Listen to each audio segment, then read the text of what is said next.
Welcome to another episode of Do You Even Resonate? All right, this is a show where I do actual message testing on actual websites with real people. In this episode, we have Zingtree. So Zingtree is a kind of a support tool, and they target customer support directors in medium to large organizations. So what do we have here? Ramp agents to competency faster, conversational workflow, some sort of a graphic requested demo.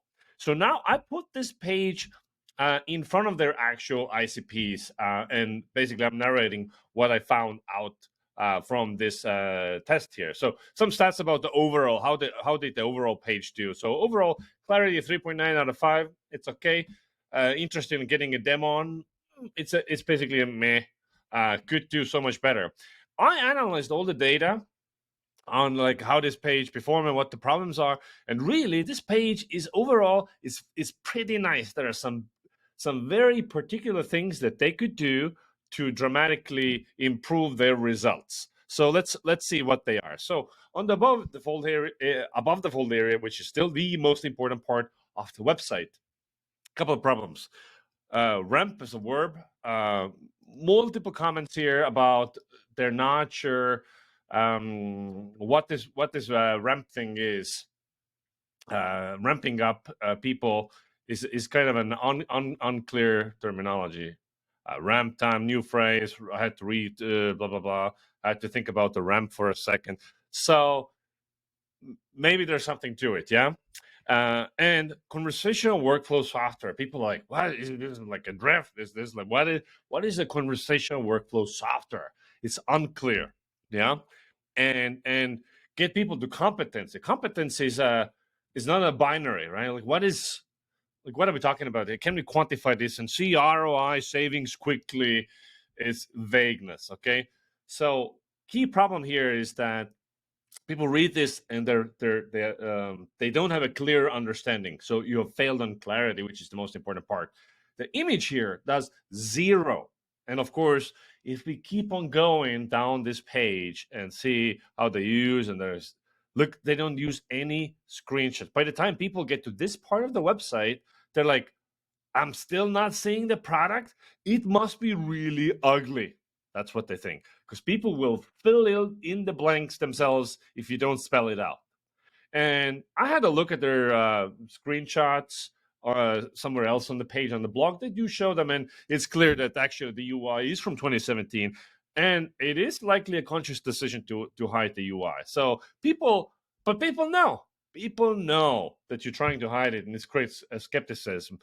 And so I took a stab at redoing their above the fold area here. So this is what I came up with. I added specificity because people are like, ramp agents to competency faster. Faster is vague, right? I used specificity from 3 weeks to 3 days, and this is an actual a statement that they use in a particular case study. I understand it's not universally applicable. There could be a better way to say this, right? But quantified much more impact. The 3 main things that they wanted to say, I added as a bullet so it's easier to consume. Reduce ramp-up time, go fast, no IT needed, which seems to be a thing that resonates. And the ROI thing, I added one thing here about their 8-month C case studies here because people want to see the stat. And I added a screenshot. And if you say this is a conversational workflow, the screenshot shows it. Whether we like it or not, we can debate about it. But like if that's what your tool looks like, I mean, you can't hide it, right? You can't hide it. Another thing about this requested demo is like, well, who is this for? People always want to understand the relevance, what I call in the messaging layers framework. Who is this for? And if we go to their site, they say, oh, we power, blah, blah, blah, 700 organizations. They don't still spell it out. Who is this for? Like, okay, big logos, yes, but everybody has big logos, right? And so I think you should just spell it out there for medium to large organizations. And probably should also spell out industries, because if we scroll down the page, which they might not do, they do list contact centers and healthcare and insurance and these key industries that they're focused on. So you want to lead with this faster, because people always wants to figure out what it is. They want to know who's it for. Yeah, this terrible cheesy stock photos do have to go. Come on, we have to be better in 2022 about this stuff. Okay, next, okay, logos. Yes, great, you have the logos.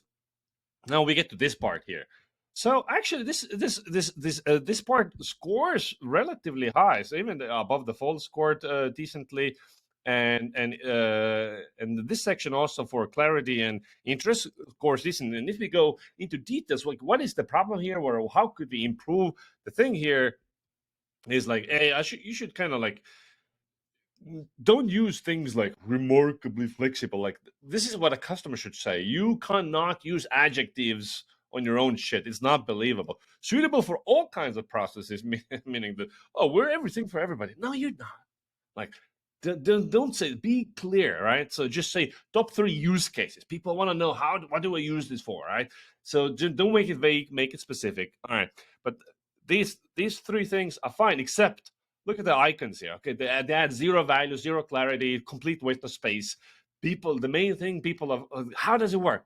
It will be so easy. Show me a picture of the knowledge base. Show me a picture of the self-help. So show me how the agent script, like screenshots. You have to show the product. Make some more room. They don't need to be like this. They can be, like one after another as well, because people want to know. They're trying to understand how this works, right? And also for agent scripting, a key objection that comes up pretty fast is that everybody has this. Everybody does it, and also it's outdated. And why is it restricted to phone calls only? Isn't this like 1997? So you do want to address this. It's such a big objection. You want to address this right from the get-go. And then we get to this part here. How Zingtree helps. I mean, we can save space. Don't say things that you've already said. ROI savings in less than 8 months. Okay, now we get to some specificity, and people are like, oh, yes, numbers. But they're like, only 8 months? Really? That's not impressive at all. I mean, some people think that it's impressive, but I'm sure 8 months is probably impressive. Why else did you put it also on the website? I don't know. Yeah, but like if you don't have the context, it does not sound impressive. It seems like it takes so long. So if the average is 16 months or 24 months or whatever it is, spell it. We reduced the average industry, ROI from that to that. Okay. Next thing, of course, the lack of screenshots is just outright terrible. Add screenshots, your conversion rates will get a significant boost just by doing that. Now, this is the most resonant part of this whole website. Cut runtime to 3 days like FleetCore did. Okay, so people are interested in like going through from 3 weeks to 3 days, what I used in my version of the above the fold. This people are like, wow, this is the money. People want that. Specificity sells. Okay, a lot of people are like, who the fuck is FleetCore? Of course, it's a giant organization, but it's not exactly a household name. Who else do you have? Show more things. And people now want to click on, I want to read this case study. There's nowhere to go. There's nowhere to read it. Actually, you do have case studies like Carty, reduced call times, in August, reduced like handle times. You have case studies. You need to bring it to the homepage. You need to, and higher up, right? So where you show these logos here, this is where I would say the case studies and the numbers and the quotes, because just a bunch of logos is total meh. All right, and the rest is like, to be expected things. So if you fix up those things, you'll see already better results. All right, see you next time.